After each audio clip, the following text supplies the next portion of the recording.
สบายดีมื้อนี้เฮาสิมาเรียนภาษาชนเผ่าโดยมื้อนี้เฮาสิมาเรียนภาษาหยังนี่ก็มีมื้อนี้เพิ่มขึ้นเนาะมี5ภาษาที่หนึ่งก็คือภาษาอารักเนาะภาษาเตรียงภาษายุรุแล้วก็ภาษามงแล้วก็มีลาวลุ่มโอเคต้องอยู่ลุ่มเนาะลาวลุ่มโอเคภาษาลาวลุ่ม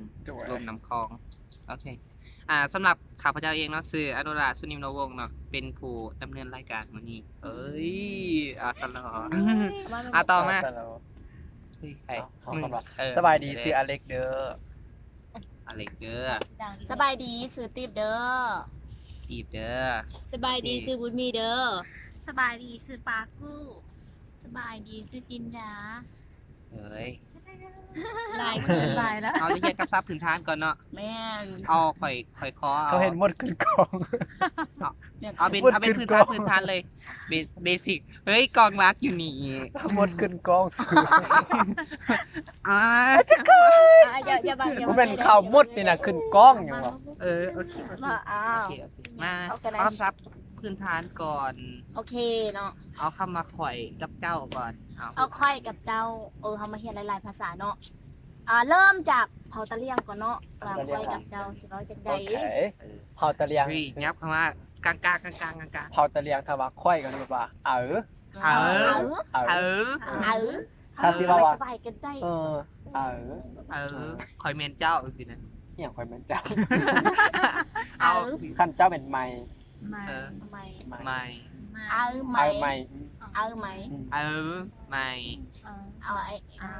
It's quite the same with English เนาะI and you I and youและมาจากไหนก่อนเละเละไหมโอเคต่อไปไปกับเจ้าเลยเนาะลาวรุ่นที่3บทดีเอาจะ3คำวะลาวข่อยเจ้าลาวเอิ้นลาวมันเอิ้นต้องตั้งเป็นเสียงว่าเอิ้นมีภาษาอังกฤษนึงมาบอกอดแทกเฮ้ยเข้าอะไรวะโอเคต่อไปสลาวเลยบอกข่อยเจ้าลาวไม่เอิ้นโอเคไม่เอิ้นได้3คำเนาะต่อไปเลยภาษาตามลำดับภาษามงภาษาเด้อปินมานี่ภาษามงซองปรามาจารย์อยู่นี่เนาะแม่นแล้วไปเลยภาษามงว่าจังได๋ภาษามงเนาะคำว่าค่อยก็จะเป็นว่ากูI know กูลูกกอแม่นแล้วต่อมาก็คือแปลว่าเจ้าก็แปลว่าก็แล้วก็สุดท้ายก็คือลาวแปลว่าเนื้อกูก่อหนึ่งกูก่อหนึ่งไหมกูก่อหนึ่งกูก่อเนื้อเป็นแหละกูก่อเนื้อกูก่อเนื้อกูก่อหนึ่งกูก่อหนึ่งยังก่อกูลืมไม่ไปเอิญกูก่อนเนี่ยเฮาจะเซมกับเด็กเลยคำนี้ต่อไปคือภาษา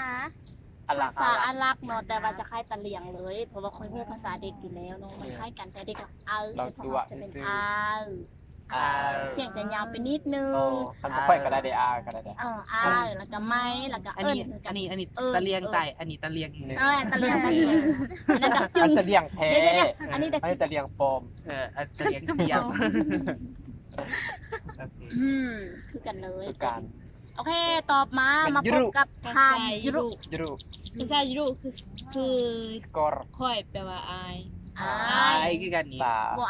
เจ้าแปลว่าเศร้าแปลว่าท่านแปลว่าพวกเจ้าแปลว่าแปรไอเศร้าแปรไอเศร้าแปรกูรู้กูได้แล้วกูก็นึงไอ เอาไหม ไอ้ใหม่ ไม่ เอิ้น เอ้ย กูก่อนเนี่ย อ้ายสาว ไอ้สาวแป้ สาว ง แบก โอ้ได้แล้ว อ้ายกับสาวกระเจ้า เอา กับ แค่ ข่อย เพื่อนมาปะ เดี๋ยว มาแม่ คนลาวมาเลยกัน ยังเกาะ คน ส ลา ต ว อ เล เลย ย สุดท้ายยุรุบฮูภาษาเสียสัตว์เกิดมาเลย อันนี้แขกคำเชิญมาใหม่เนาะนางมุก มุกดาหาร โอ้ย โอเค ต่อเลยครับ ต่อเลยต่อไป กิน อยากฮู้คำศัพท์หยังต่อไป จ้า คำว่ากิน กิน กินอีหยังก่อน กินอีหยังก่อน กิน กินข้าว กินข้าวอ๋อกินข้าว โอเค เริ่มจากเผายุรุเลย กินข้าวกับจ้าออบ จะออบ ก็ได้ จ้อง yes จะออบจ้อง จะออบ จะออบ จะออกไหมยัง กิน กิน เนี่ย ข้าว เอาภาษาตะเลียงอ่ะ ภาษายุโรป ยูรุ จ้าออบ ยุรุก็เรียกว่าจอก จะอ จ้อ อง บ ก็ได้จ้าออบ จงออบก็ได้ปะ จ้องออบก็แล้วแต่คนสิเข้าใจ เอาสวักเข้าให้เลยเขาอยากบอกเขามากินคือแบบคล้ายๆก็ภาษาลาวมึงแดกให้เบิดเด้อสินะเอาสิจะได้ โอ้ยสุบ่สุภาพแยด โดนสุภาพก็ยังว่าอยู่ ตัวอยู่ เอามันบ่สุภาพเด้ เงียดเงียด จ้องแย เงีย ด บเงียบเดียวเงียบเงียบ จอกเงียบ จ้าแยดเด้จ้าแยด อ๋อจานเงีย อั บ นนี้คือกันเลย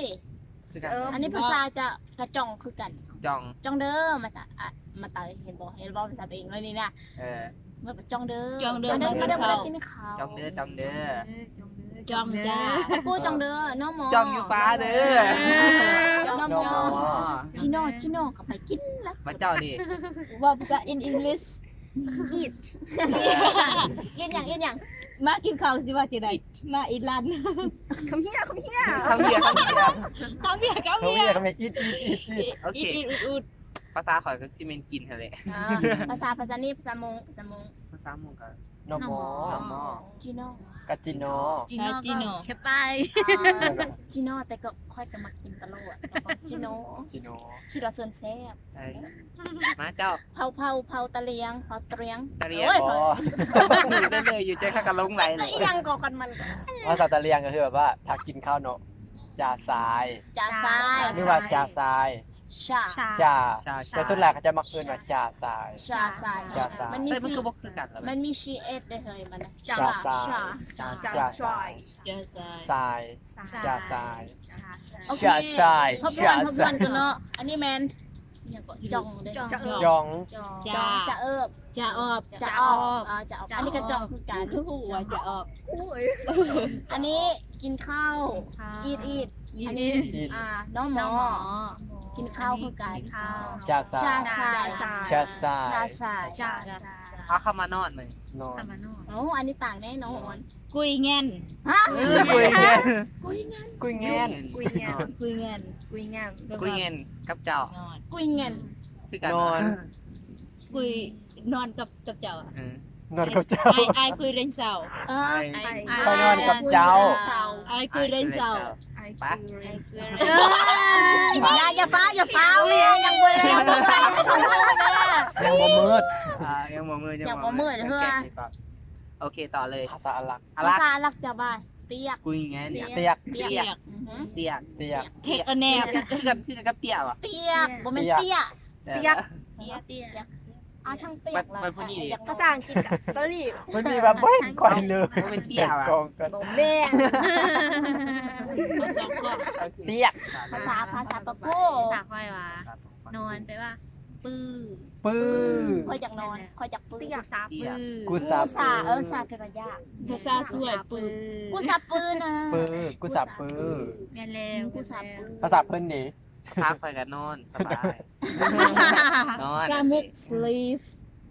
นี่เขาเป็นคนต่างเนาะ เด็ก ภาษาตะเลียงคือว่าโซด โสด สิเก โสดก็ไข่บ่ โสดบ่มีแฟนนะ โสดก็ไข่บ่ โสด วันเฮาสินอนเฮาก็ว่าโซดเด้อครับโพดอยู่เฟซอีกเขาก็ว่านอนเด้ออย่าประมาณนี้ รู้เว้ย แท้ ขักคำนี้ขัก โสดเด้อเอาตลอดกับ โซเดอร์ ไปว่านอน นอนเด้อ อายุโสด เงียน ไปบ่นอน เงียนแปลว่านอน ทันกุยเงียนแปลว่า เขานอน โอ้ยน้องไอ้นี่ก็ยังมาเฉลยตอนนี้อย่าตอนนั้นผมยังมาคุยเงี้ยคุยยาวแท้นอนได้จะคำแล้วก็ แง่น เงียนหลับ เอาเย็นนะ มีจะคำแล้วเขาเห็น มีนอนมีกิน มีนอนมีกิน สองคำนี่หว่าน อนกินคอยเจ้า อ๋อ โอ้ยเจ้าลาว มี5คำแล้ว เป็นแล้วมี5คำแล้ว วันนี้เขาที่จะได้มันประโยคเห็นปิดประโยคหน่อยนึง เมื่อแรงก็นอนกับเจ้าได้โบ เอาคำที่ เขาอยากกินข้าว ว่าวันนี้เขามาแต่งประโยคที่เขาได้นอนกับกิน นอนกิน คอยกินเจ้า เคยกินจ้า ได้ คอยอยากกินข้าวกับเจ้า เริ่ม ค่อยอยากกินข้าวกับเจ้า เพราะว่าค่อยเขาก็เฮียนเลยเนาะ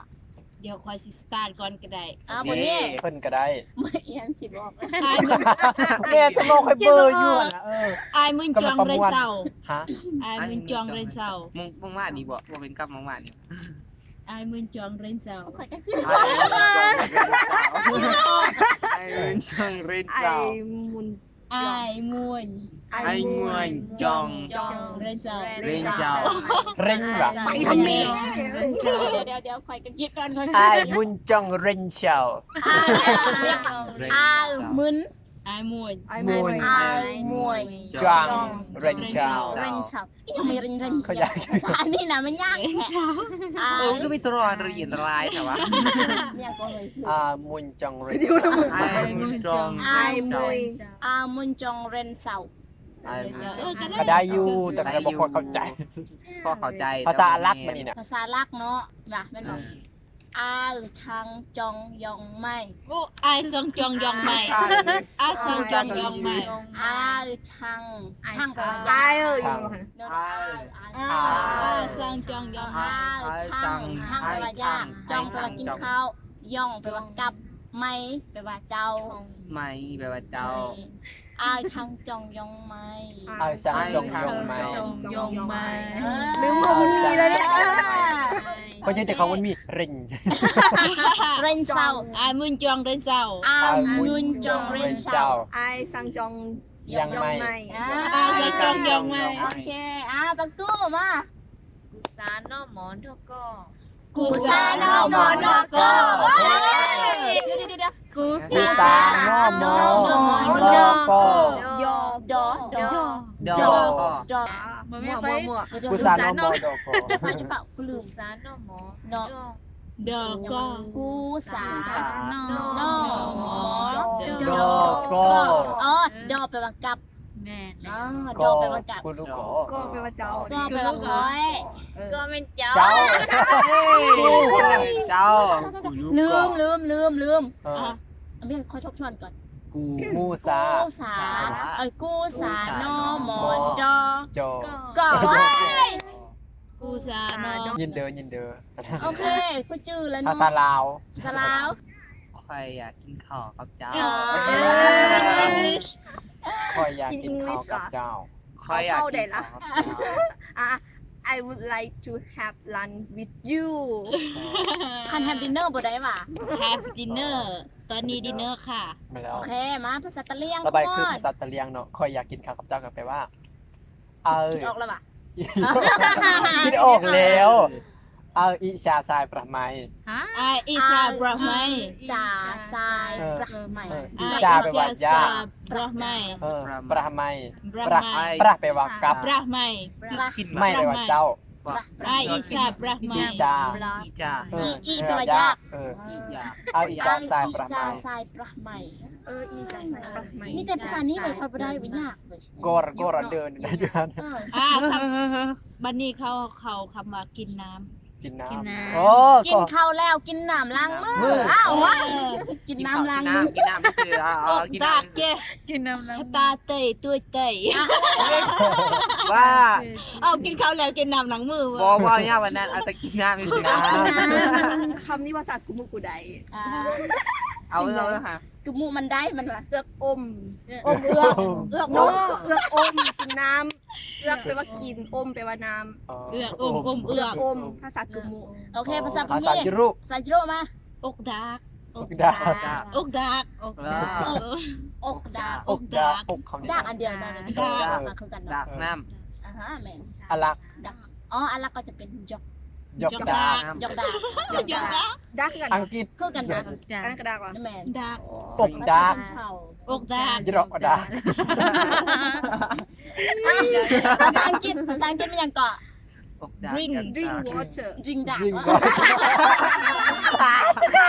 ล เอาก็แบบอกดากยกดากกับ drink water drink ดากก็แล้วก็แล้วจะ แล้วภาษามงเดี๋ยว ภาษา มองว่ากินสลายว่ามีกินน้ำมีได้ดื่มน้ โอเคได้ คือกัน เอา เล ไป ย กันแล้วโอเค ำเออ ดื่มน้ กรุบ เฮาก รุบ เด้ ฮอเด ำ ย์ เดย์แปลว่าน้ เฮาเด้ดื่ม ฮาวเดย์ ำฮาวนี่ป่ะฮาว ฮาวดี ข้าวเบียร์ เฮาเด้เฮาเด้เฮาเบีย ฮาว ร์ เดย์ ฮาวเดย์ฮาวเดย์ ฮาวเดย์ ฮาวเดย์ เฮาเดีย ฮาวเดย์ค่อยบ่กินน้ กูจิเฮาเด้ ำ กูจีฮาวเด กู ย์ จิฮาวเด จี ย์ จะมาบอกจ้ะกูจี จียกดาบ อกดาบ อกดาบ โอ้ครูมาเขาครูเอ้ามาอยู่กับกูกับดนกับบ่ฮู้ที่จริงเฮามาอยู่นำกันดนแต่บ่ฮู้ภาษาชนเผ่านำพอเฮาใช้ภาษาลาวเป็นสื่อกลางเนาะเพราะฉะนั้นเนี่ยจะฮู้นำกันเลย ไม่แล้ว เฮาอยู่ โอเคไม่อยาก เฮาอยู่ บ่ลื พื้ ม น เลย ที่กลางเอง จะอม บ่แม่นยังก่อนยัง Drink ก่อน water เนาะภาษาปะกู โยก บ่แม่น เฮาเด้ เฮาเดเฮาเด ฮาวเดย์ ยกดาบก็เลย เฮาเด ฉันบ่กินกับจีเผาเด้ จีเฮา ฮาวเบียร์ เฮา ดิ เด ฮาวเบียร์กิน จีจู เบีย กู ร์ จีเฮาเบีย เออ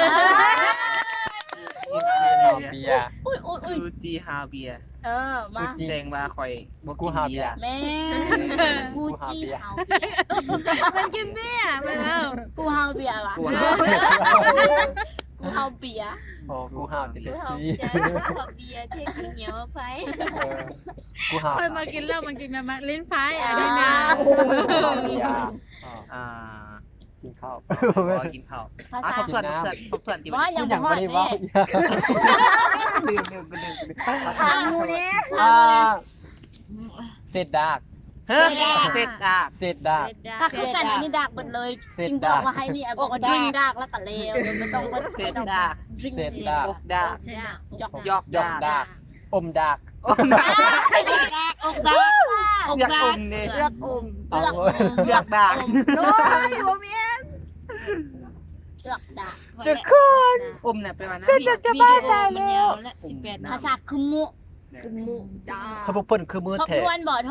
มื้อนี้พอสำนี้ก่อนบ่หรือมื้อหน้าจึงเอาอันคำศั เขา พท์ ก็ว่าอยู่ แบบเกี่ยวกับ love บอก love มาทวนขึ้นก่อน เขาเห็นยังไงก่อนมื้อนี้ ค่อย ค่อย เจ้า ค่อยเจ้าลาว นอน กินนอน นอน กินข้าวค่อยอยากกินข้าวกับเจ้า กินน้ำ กินน้ำเบิด หรือว่าดื่มน้ำ จะคำก็เฮาได้มื้อนี้น่ะ สำนี้จะเสีย อกดา โอเคเนาะมื้อนี้มื้อนี้กับเบิดเพียงเท่านี้เนาะมื้อหน้าพวกเราจะไม่เห็นกันใหม่ได้อย่างไรก่อนมื้อนี้น่ะเอาพิธีกรก่อนพิธีกรนี่เพิ่นภาษาลาวเพิ่นบ่ฮู้อันเด้อหั่นนะ เอามื้อนี้เนาะเขาก็ได้เรียนในความหลากหลายของภาษาเนาะก็คือตัวอย่างภาษาลาวข่อย ฮะ ภาษามงก็สิว่ากู อ๋อ เจ้าก็ ได้หลาย ภาษาตะเลียงได้ภาษาตะเลียงได้สัตว์ ไม่ อย่าเมาแหมมันก็จะไม่ได้ทันตัวนะ วันนี้ภาษาตะเลียงเนาะสำหรับเข้ามาขอยก็สิว่าไอ บ่ถึก เอ้าบ่แม่นไทยป่ะ ถึกอยู่ เออ เอา ไอ เอา บ่ต้องไปเคยออกเสียงบ่ถือเจ้าก็สิไม่วันนี้ภาษา จุรุ ยูรุเฮ็ดกูลืม สรุปมันบ่ได้มันบ่ อาย ไอ ฮะยู อยู่เจ้า โอ้ทุกคนได้ ไอเจ้าคอยเจ้าโอเคเขาค่อยได้ประมาณนี้เลยแล้วค่อยได้ก็จือประมาณนี้ ก็ถือว่าโอเคเนาะ กินน้ำเขาก็สิจืออยู่หน่อยนึง กินน้ำมา กินน้ำอันนี้ก็ยอกดา กูจอด เซ เศษดา เศษดากอกดา ดา ยังวะ กูจีเอ้ยกู โน่ ชา สะ ฮาวเบียร์ฮาว แม่เลย เฮาเฮาไปว่าลืม มื้อนี้สำหรับเฮา นอนเดี๋ยวนอนดิ เอ้ยนอนลืมเลยเนาะ เข้ามานอนโอ้ยบ่ต้องห่วงขนาดตัวเองเขายังลืม นอน เอาโอเค สุด สำหรับ เด้อ สำหรับผู้ใดที่ว่าสนใจที่อยาก บ่ เรียน สุดแม่นนอน เรียนภาษาของพื้นบ้านของบ้านเฮาเนาะ แล้วคันหากท่านสนใจก็ให้ท่านติดตามในตอนต่อไปได้เนาะหรือว่าเบิ่งย้อนคลิปเก่าใน EP ก่อนๆก็ได้เนาะ ผีนี่แหละ ไปก็ปิด ว่ายังค่ะว่า มาวันนี้ก็ สามารถคอมเมนต์ แม่ ได้ ถ้าว่าผู้ใดสนใจอยากรู้คำใดในภาษาตัวใดก็ แม่นแล้ว ให้สามารถคอมเมนต์ below ได้เลยจ้า ทางด้านลุมเนาะสำหรับมื้อนี้กัน ด้านลุมเนาะด้านลุ ต้อ ม งกล่าวคำว่า สิเอา สบีดา สวัสดีได้สวัสดีโอเวอร์แมนสบายดี บ๊ายบาย